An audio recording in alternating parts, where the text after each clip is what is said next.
What's going on, everybody? Welcome to Double Coverage, the premier NFL podcast from the Gin Sports Network. I'm John J. II. I'm here with Musa, our NFL insider slash analyst. Musa, how we doing tonight, brother? Doing good, enjoying the weather. Got a bit of snow last week, and then was able to enjoy some nice weather over the weekend. Yeah, that's good, man. That's good. So I gotta address the elephant in the room. You're wearing your Michigan jersey there. It's obviously the week. This is the week. Um, how are we feeling going into this game as a Michigan fan? Obviously, you're down in A2. You're feeling the vibes. You've been feeling the vibes the entire year. Um, it's a big contest, no matter what, no matter how you slice it. It's a rivalry game for the ages. If you live in Michigan, you usually got to pick a side. Obviously, you're a Michigan fan. I'm a State fan. Everybody knows that. And from what I heard, a little birdie told me we might see you on the GCP tomorrow. So we're looking forward to that as well. But what does Michigan have to do to ensure that they win the game? And I mean, let's just tell it how it is. Harbaugh hasn't beat Mel Tucker yet. And the last couple years, especially Mel's first year, Michigan was expected to win. What do they have to do to make sure they beat the Spartans this Saturday? I mean, yeah, Harbaugh hasn't beat Mel Tucker. As bad as Michigan State has been playing this year, they're going to show up this game. Michigan needs to stay. They need to keep doing what they're doing. They need to play like they play Penn State. They just got to show up. Can't be overconfident. They need to play some good football and expect a challenge from this Michigan State team. At the end of the day, it is a rivalry game, and they're going to show up. Michigan State isn't going to come and lay down. Yeah, Michigan State's faced a lot of adversity this year, especially in the secondary of their defense, and it's been a struggle. It's been a constant struggle for the Michigan State secondary, and even offensively, Peyton Thorne hasn't been able to get it done. We've seen glimmers of hope. Obviously, winning against Wisconsin, that was a big win for homecoming there, but there's a lot of work to be done. But to also talk to your point, it's always going to be a competitive game. You can't undermine any team that comes into this one, even if they're not as favorable on paper. So we'll be looking forward to this. We'll be talking about this, have a whole segment on it tomorrow for tomorrow's show. So look forward to that. But let's talk about some NFL. So getting into the meat and potatoes, we got to talk about the Christian McCaffrey trade, obviously getting sent over to the 49ers for a second, third, and fourth round pick in the 2023 draft and a fifth round selection in 2024 given to the Panthers for McCaffrey. Now, I've talked about this. I talked to this with Smitty too earlier, and we were talking about how Christian McCaffrey, he's obviously a top five running back. He's looking to potentially have a Hall of Fame run if he stays healthy and gets the job done with the ball, running the ball. And he's a great quarterback, great running back. He has the skills to get the job done, but he is injury prone. We know that. Is that a liability for the 49ers acquiring him as their running back, probably going to be their RB1? Is this a good move for the 49ers, or do you think anyone maybe made out better than anyone else in this trade? I had to say, it's his 6th year in the NFL. He's 6-year-old. He's 26. And the average age of a running back in the NFL is about 27.9 years. So about 28 years old. So he doesn't have a lot left in the tank according to NFL standards for running backs. And he is injury prone. So if he can stay healthy and the 49ers can get a good year and a half out of him, finish this year off with him and finish next year off with him, I don't think the 49ers are looking too bad. But on the other hand, I think the Panthers made a great move here, getting some picks for him while he's still up there in the top 5 of running backs and is still healthy, and you can get some value from him. I think if they waited another year, he wouldn't be as valuable as he is right now for the Panthers to trade away and get that many picks for him. Yeah, I guess depending how you look at it, it could be a risky move no matter what. If you're the Panthers, you're depending on McCaffrey to be washed up. You're depending on him to kind of be on the back nine of his successful tenure as a running back in the National Football League. If you are the 49ers, you're expecting McCaffrey to have more gas in the tank. Maybe he hasn't even reached his full potential yet. And you might be expecting him with a change in scenery, change in team, switching coasts is what I said. You're going from the East Coast to the West Coast. You're basically getting a true change of scenery, new team, new dynamics, new chemistry, new everything. Maybe that could spurt a fresh start for Christian McCaffrey. And that's what I think the San Francisco 49ers are anticipating, is that they're going to have that fresh start, new offense, new dynamic offensively. So it's a gamble on both sides, but I think Carolina took the safe route here. They've accepted their position this year in the season, this point in the season, and they see where they're at. Yes, they did come off a big win against the Bucks, 21-3. But what has to be considered is they're planning for the future. They're planning for that next group of guys to come in, and they're going to definitely be drafting some skills players. We can anticipate that. Getting rid of McCaffrey, they're going to be having to replace that position somewhere, somehow, some way. So we're looking forward to that. And team dynamics are changing. We're seeing rebuilding processes happen early on here. And yes, we are going into week 8. But and you can say this, even up until week 10, you can say, hey, it's a longer season. We got a lot of games left. But the season's going to be over before we know it. And the quicker that you can come to that realization, realize the value that you have. I look at it and compare it to fantasy. You look at guys that might be slowing down. You look at guys that might be heating up. And you can formulate trades and different things on the waiver wires utilizing those strategies, those tactics. And I think that there's a similar type of process happening here with this trade. And I think there's a little bit of a game of chess happening. And I think we can see that in the writings on the wall with that. So we'll see what happens. Only time will tell how this will pan out for both teams. But I think either way, it's a calculated risk from each team. Moving on, let's talk about the Chicago Bears trade. Robert Quinn to the Eagles for a 4th-round pick in the 2023 draft. Another game of chess situation. Trades are happening. We're looking at different things happening in the NFL. The dynamic is changing before our eyes, and we can see that very evidently before we even get into week 10, which is, we're not even really halfway through the season yet if you really get down to brass tacks. So losing a pass rusher, defensive end, Robert Quinn, all-star pass rusher, pretty, a dominant force on the Chicago Bears defense. Yeah. Do you think this is a good move for the Bears to get rid of a guy like this just for a 4th-round pick in next year's draft? Are they going for broke? Are they saying, okay, we're just going to rebuild for next year. We're going to try to acquire all the trades that we can, all the picks that we can in the draft going into 2023 season? Or do you think that they might have, got rid of Quinn a little too early? What do you think here? Yeah, when you say it's only a 4th-round pick, that's not very much. You're not getting too much out of a 4th-round pick. They might have some more information on us on what his health is like and if he's not going to be playing all that well for that much longer and try and just get some value out of him. I don't know too much what's going on with him, and I don't know how he's been playing, so I don't know how that affected the value of the trade. I just think that a 4th-round pick is really nothing for a defensive end that could make or break a defense. Yeah, he's very solid. He's a solid defensive end, pass rusher, gets a lot of pressure on the quarterback, and he's a backbone. From what I've heard from players, they were devastated when they heard about this trade. They were devastated. He's obviously a backbone on this defense, on this Bears team, and he's a driving force for the defense to succeed, to do well, to play hard, to basically be successful on defense. Right. And they're coming off a big win against the Pats, kind of unforeseen. They pulled away, utilizing their offensive weapons. Justin Fields there, he saw some adversity early in that game, but they got on the horse and they got the job done once the clock hit zeros in the 4th. So that was impressive to see. That was some fire that I didn't expect to see out of the Bears, and I haven't seen it really this whole season. So that was unforeseen. And obviously with every great offense, you need at least a decent defense. So this is obviously a blow to their defensive core. They're going to need some guys to step up and come above, rise to the occasion from their depth chart. And they're going to have to make it happen and fill that gap that's now on the end. Get that pass rush down, get that outside contain. And if you do that and you execute it successfully, at least your first level on defense is going to be somewhat fine. But you still got tackles, still got to wrap up, and you got to attack the quarterback. So that's what it's going to boil down to.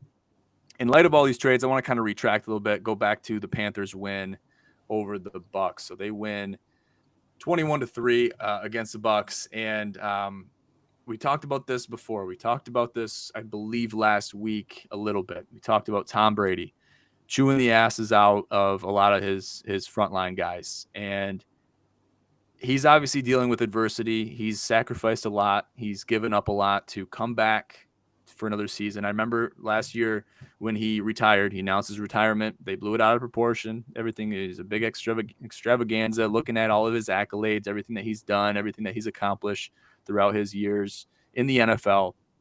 And it was bittersweet. It was bittersweet. Everyone's like, "Oh man, Brady! I can't believe he's retiring. You know, he's almost 50 years old. He just turned 40. He's over 40 years old." Everyone thought he was going to play till he was 50 years old. And they're like, "Oh man!"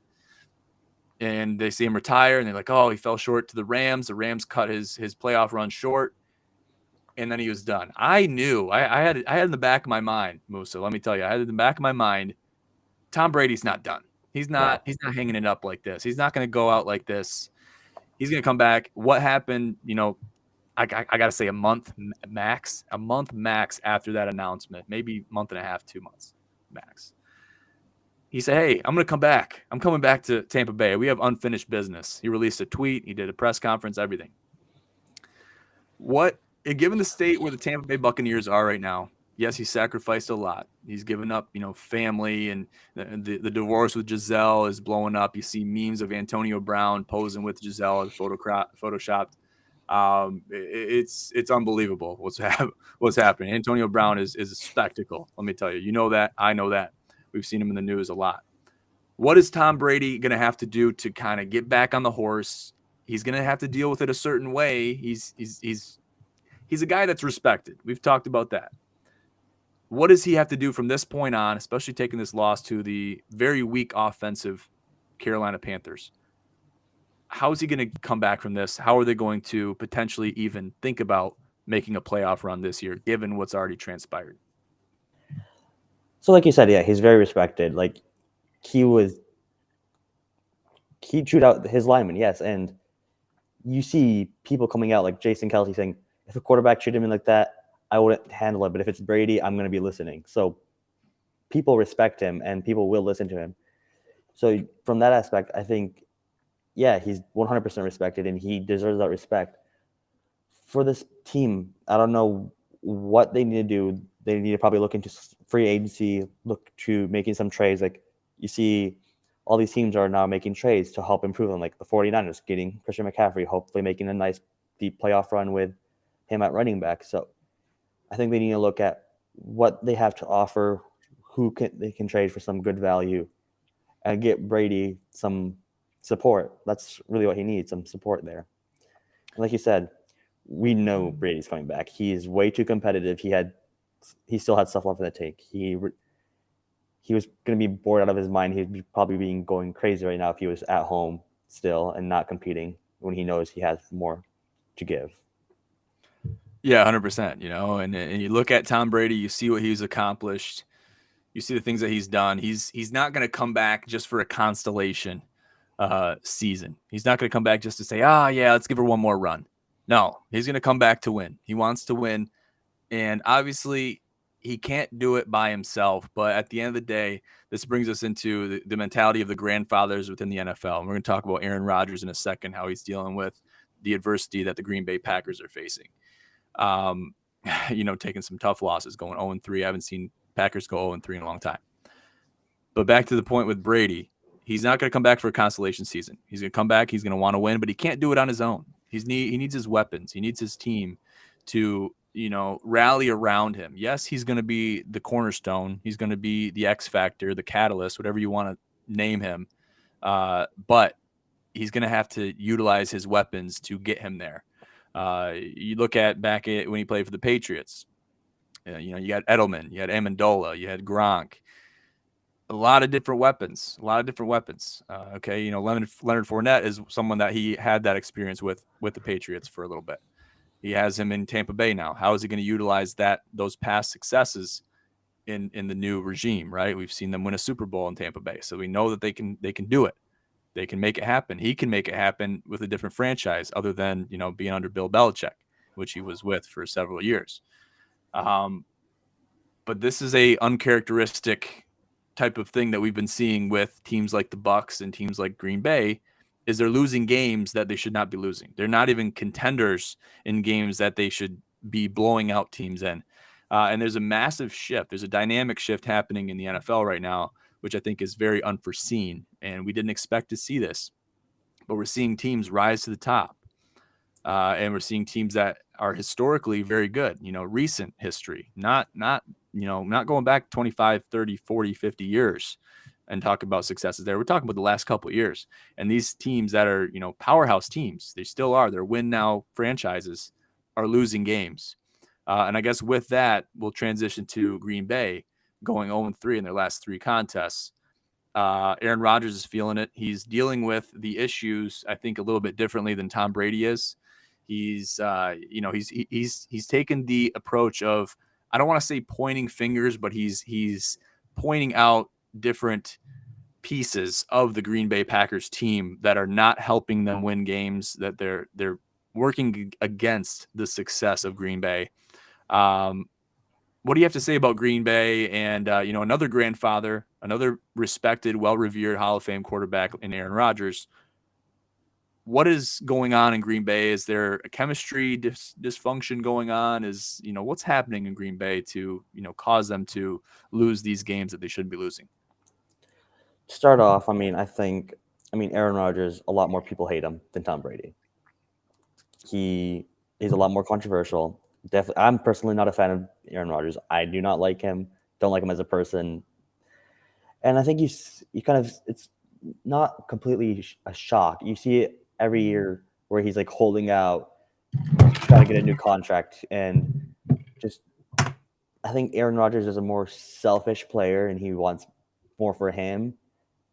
Unlike Tom Brady, who takes pay cuts to get more players. I think there are 2 completely different ways they play the game. Now, you can't deny Aaron Rodgers' talent. He's a very talented quarterback.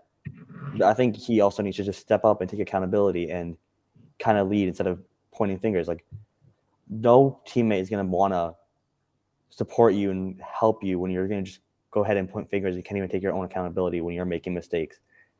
Instead of pointing fingers, you need to see, what can I do and how can I help these people do what they need to do? Instead of publicly pointing fingers at them and saying, oh, this is what's not happening, this is not. I think he needs to talk to them personally in private and also see what he can do. Hey, this is what I'm doing wrong, and this is what you guys are doing wrong. This is how we can improve this and fix this. Yeah, I think you're right. And there's ways to handle things, and they always say it's not what you say, it's how you say it, or how you go about it, or your execution, whatever that is. A lot of it is in the delivery, regardless of what we're talking about. This could be, NFL quarterbacks talking to the press or talking to anybody else, talking to their own teammates. It could be in a job interview. It could be in, some disciplinary action. If you're dealing with some coworker that's not, working or acting properly, it's all in the delivery. It's all in how you portray yourself. And I think the ways that are being portrayed both from Tom Brady and Aaron Rodgers are somewhat questionable. Now, do I disagree with either of them? No.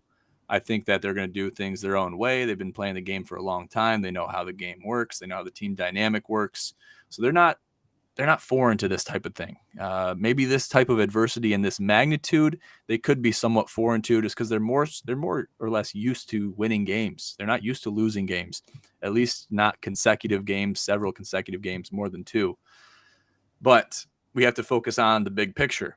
How is this going to develop going forward through the rest of the season? We do have a long season, 18-game season, right? So we have to see, what are these guys going to do? And only time will tell. We don't have answers for this right now. What are they going to do? What steps are they going to take right now to rebuild? And we can point at a million different reasons why these quarterbacks and these teams are in the position they're in. But I think none of these quarterbacks want to hear those reasons, because they want to rebuild. They want to get back on the horse, and they want to be a team that is well respected, well revered, and feared more or less, more than anything else in the NFL. And these teams are not feared right now. And that brings me to teams like the New York Giants, New York Jets, which I think they're putting some in the water. They're doing some kind of supplementation in their hydration system, maybe in their Gatorade. I don't know what it is, but they're playing uncharacteristically well. And this is where you see, the shift. You see the dynamic shift really rear its ugly head. Is you see teams that should be playing terrible, at least given the recent history, that are playing exceptionally well. You see teams that have been, in recent history playing exceptionally well, play exceptionally poorly now. So I guess what would you have to say? What would you attribute that dynamic shift to, if anything? I guess if you were to speculate, what would you say the reason for that is? I think you get tired of losing, and you can only win for so long. Things are going to change. You can't always win. I mean, the Patriots did it for the longest time, and then the Patriots were no longer a contending team. They were not going to win the Super Bowl. That's why Brady wanted out, and that's why Brady got out. And you see Brady get out and win a Super Bowl. You see Stafford get out and win a Super Bowl. So you see like these people that you can't win forever. Things need to change, and you see these teams that are sick of being underdogs, like the New York Jets. Out of nowhere, they're winning games and they're playing good football, but on paper, like, no one expects it. They don't have that great of a team. And to that point, like the New York Jets, it's painful to see the Lions playing so badly when you can see the Jets turning things around, and it seems like they're doing it quicker and better than us. So, yeah. Yeah, that brings up a great point. So, I mean, a lot of that stuff is going to be left up to speculation. We're not going to have answers for that. The analysts, the experts, they're not going to have answers for that because no one can really explain that dynamic other than the fact that, like you said, teams get tired of losing. Teams get burnt out. You have players that get complacent. They say, "Hey, we're the Bucks. We've won a Super Bowl before. We have Tom Brady as our quarterback. We're going to be fine." And they kind of undermine the potential successes of other teams that were more or less undermined, and then you see them rise to the top, and then you see the dynamic shift, and then they're basically switching spots as far as how they're revered in the NFL as a whole. Looking at the entirety of the NFL, both the AFC and the NFC, region to region, and then the AFC NFC standings overall. You look at those, and it's like, wow. You look at this same chart last year at the same time. We're going to see a lot of different teams in different spots. So that's just kind of the reality of the situation. Shifts have to happen. I think the only difference here between last season and this season is we're seeing this shift happen a lot more intensely. We're seeing it happen. It's a lot more noticeable now, where it hasn't been. And it's been more gradual in past years. So that's something we're going to have to focus on. Yeah, more teams. Yeah, so it's more noticeable because more teams are doing. It's happening to not one or two teams, it's happening to multiple teams. So it's definitely more noticeable. Yeah, definitely. And we're just going to continue to see it. And what we're really going to have to see is as we get, into the back quarter, the last quarter of the season, we're really going to have to see who is, who's coming to play week after week, because that's when the nitty gritty comes in. That's when wild card talks start happening. That's when, leaders of the division are starting to lock in their spots and thinking about playing their second string, third string guys. And, looking for their depth, seeing what they have, and kind of preparing for the playoffs. You're going to see teams that are fighting for the playoffs. You're going to see a lot of differences happening there. So we're going to see these teams, if they are really different, if they are really the truth, teams like the Jets, teams like the Giants, are they going to be the truth? We'll see if they have the longevity, because they haven't had to experience that longevity, because they usually don't even make it to the point where they're even thinking about the playoffs. They're thinking about rebuilding. Usually when you're in the position like the Bears, you're in the position like the Panthers, where they're already thinking about rebuilding right now. Not even halfway through the season, we're thinking about rebuilding. The Jets and the Giants aren't even thinking about that right now. They're thinking about winning games, and they're doing a great job at doing it. They're passing a lot of the tests, where the prerequisites when it comes to being able to qualify and be a playoff contending team, being even a potentially a Super Bowl contending team. We're going to see that come to light the later we get into the season. That brings me to a really important point, though. Let's talk about the Detroit Lions. Let's talk about the Honolulu Blue. I got to talk to you. There's people calling for Jared Goff's job, trying to get him out of there. Terrible display. I got to talk about the display against the Dallas Cowboys this past weekend. Those last few drives, it was hard to watch. I had to turn it off before the clock even hit zeros. I'm like, oh, this game's over. The Lions kept getting the ball back, kept giving it back, kept giving the ball back, etc. You know how that story goes. People are calling for Jared Goff's job. People are calling for Dan Campbell's job. They can't be too happy about this.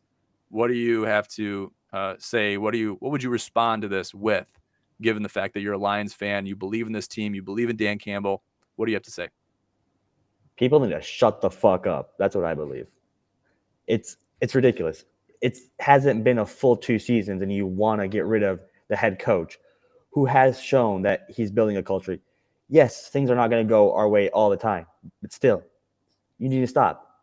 Why are you going to waste a first-round pick on a QB that's an unknown when you know Jared Goff can play well. We've seen him play well. I think he's not the long-term answer. I'm not thinking about in 2-3 years how are we going to win a Super Bowl. It's not going to be with Goff. I'll tell you that. But I think next year you keep Goff, you keep building this team, you build this defense, and you put a defense around him. If you give this team a defense this year, if you give them the Denver Broncos a defense, there's a case for them to be undefeated besides the last few games they've played. So I don't understand it. People, Hard Knocks, I think, is partly to blame. People got their expectations way too high, and the Lions came out playing very, very well football. They played good, and they played like a great team, and I think people expected them to make the playoffs. So did I. I'm like, oh, there is a chance for us to make the playoffs, but then, as you can see, they kind of settled back down into what I think we all kind of expected of the Lions and what we should have expected from the Lions. And a rebuild takes multiple years, especially when you don't have as many weapons as Detroit has. Like, they don't have the key pieces in place. They need to keep building that. They did an amazing job this past year. Aiden Hutchinson showed up last game. You finally saw something out of him. You just need to let these players develop, and you need to let them improve, and you need to let them surround them with even better players. It doesn't make sense to go and get a QB when you're not ready for a QB. You're not ready for a Super Bowl run. You're not ready for a deep playoff run. You don't trade for a QB or go get a QB when you're not ready for it. It's just a waste of a QB pick. It's a waste of a draft pick.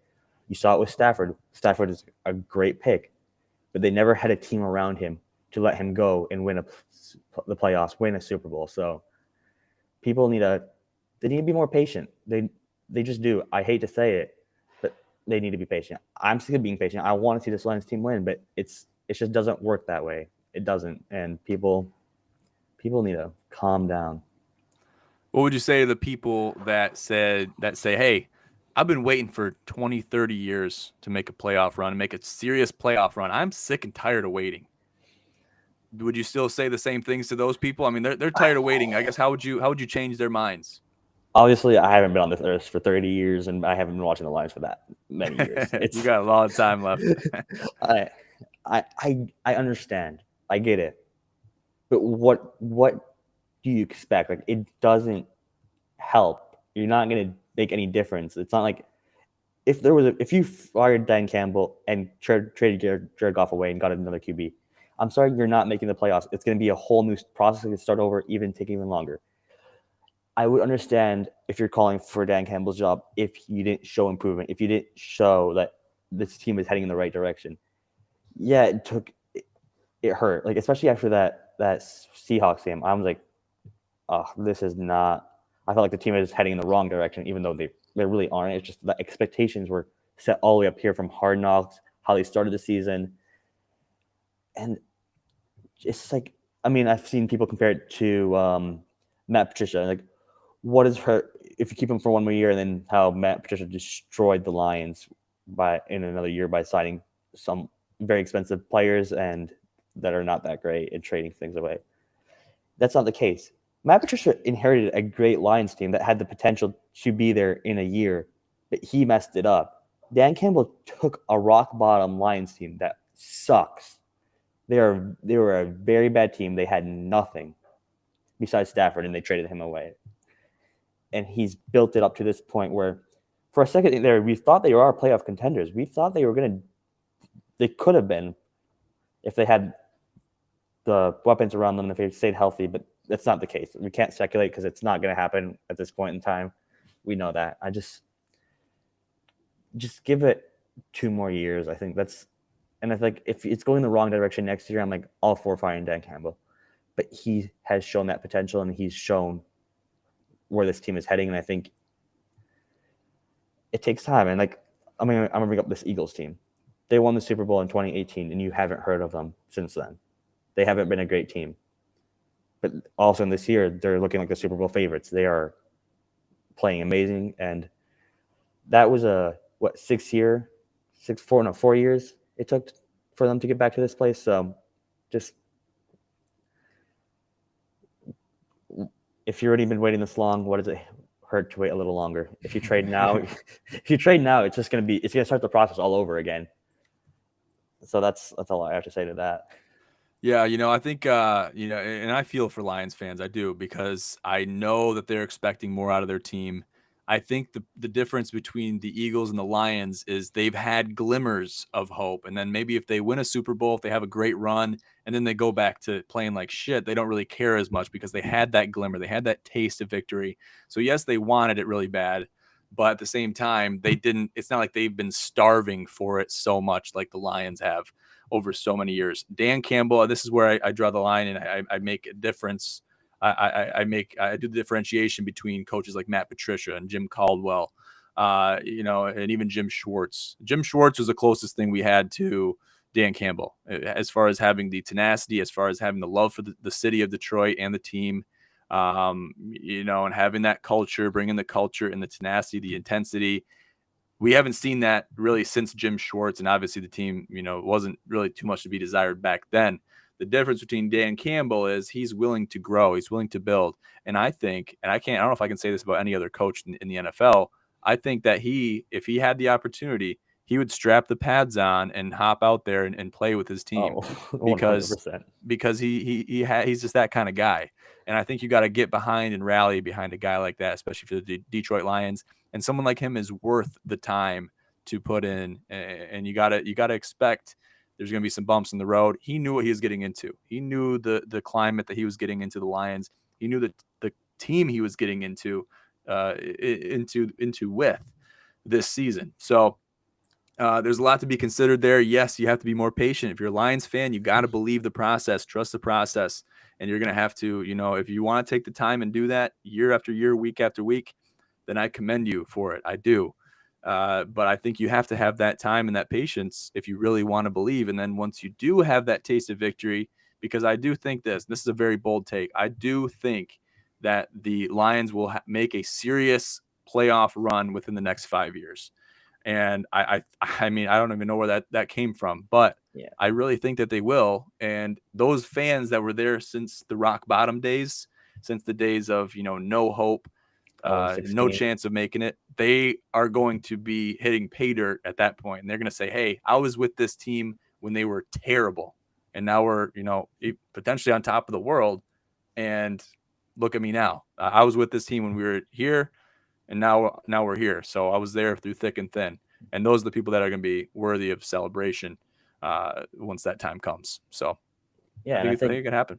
I think minimum 2024 is when I want to really start to look at this team and see where they're at. I think that's when I'm like, they should hopefully be at the point where they can make a playoff run. Now, I think that's like the minimum expected. I don't think next year is going to happen, because next year there's still a lot to do. There's a lot for this team. That their defense needs a whole new overhaul. They need a lot of work, and I think we've seen this now, and we think people need to understand that just how much they need. So it takes time to get these spaces in place. So 2024 is like the minimum time I'm gonna before I can even expect anything out of this team. And I think it could take a little bit longer. As long as they're heading in the right direction, I'm full behind Dan Campbell, and I'm full behind it. Now, the second it starts to look like, let's say, Matt Patricia and what was happening with him with the Lions towards the end of his time there, that's when I'm like, okay, maybe we need to move on. Maybe we need to try something else. But I have not seen that yet, and I haven't had any concerns about it yet. So until then, just patience. Patience is key. Patience is a virtue. We know that. Lions fans know it better than anyone else. And it is what it is. You're going to have to wait a little bit longer to find that pay dirt. Good deal. Well, that brings us towards the end. Musa, you got any final statements going into the weekend you want to let the people know? Hey, let's go Blue this weekend. And like you said about Dan Campbell, if they need a quarterback tomorrow, he probably will have the pads on. I think he would die on that field if it would win the Lions or Super Bowl. That's the kind of guy he is, and that's the kind of guy you want as a head coach. So, I mean, if he had to go out there and take a hit and die but win a Super Bowl for that team, I think he would do it. I think that's the type of guy Dan Campbell is, and I'm still 100% behind him. I am too, man. I'm not even a Lions fan, and I believe in Dan Campbell 100%, even through every single loss that the Lions have faced or will face, for the rest of the season at least. I'm hoping and praying they have a good season from here, because they can still salvage the season. Season's not over yet, but they have to have faith, and Lions fans have to have that patience. So we'll see what happens. Also, we have a lot of picks up this coming draft. Just keep that in mind. That is true. That is true. Keep that in mind. That's always an option. You always have potential. You never know who's going to be the X factor to kind of turn that whole dynamic around. Is Jared Goff the guy that's going to, turn that team around dynamic wise? I don't think he's outspoken enough to be that guy. I wish he was because he didn't at that point. He wouldn't even have to be that, that great of a quarterback. I mean, he could make some errors and still have that heart, because Stafford had that. Stafford had that heart. I think you see it with also like Jimmy G. He isn't that Tom Brady. He isn't Aaron Rodgers. He isn't Matthew Stafford. But you see the 49ers team in the playoffs every year with Jimmy G. So it's true. You don't need the greatest quarterback in the NFL to do a lot. You just need a quarterback that will not make mistakes and will just play the way the team needs him to play. 100%. Good stuff. All right, guys, we'll wrap it up there. I want to thank everybody for tuning into this episode of Double Coverage. Follow us on Instagram at Gin Sports Network and at Gin Promotions. Follow us on Twitter at Gin Pros. And go find our link tree at the bottom of this podcast for all of our links, all of our social media. And last but not least, check out our website, ginsportsnetwork.com, for all of our content, all of our updates, articles, etc. And go green, baby. Go green. We'll be seeing Musa on. We'll be seeing him tomorrow on the GCP. So watch out for him. And you guys can find this podcast everywhere once everything is live. So thank you guys so much again for tuning into the DCP. I'm your host, as always, John J. II, here with Musa. Have a great night.